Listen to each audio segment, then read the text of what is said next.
Ieslēdzam testeri ar ieslēgtu Bluetooth savienojumu telefonā, notiek testeru savienošana, spiežam turpināt. Lai kalibrētu N-testeri vienu reizi, saspiežam N-testeri galvu, bet nenospiežam uz izslēgšanas spogus. Un no tā brīža varam sākt veikt N-testeru mērījumus.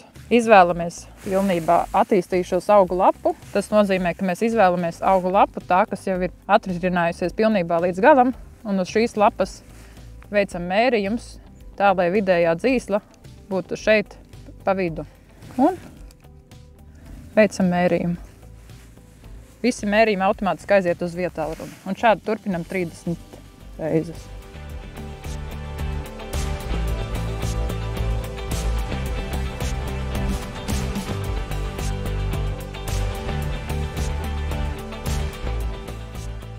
Iegūstam N-testeru vērtību, tiek parādīts slāpekļu nepieciešamība augiem, un, lai veiktu N-testeru monitoringu, nospiežam rādīt vairāk ieskatu, un šo skaitli mēs ievedam iekšā N-testeru monitoringā, un pēc šiem skaitļiem vadamies monitoringa datos.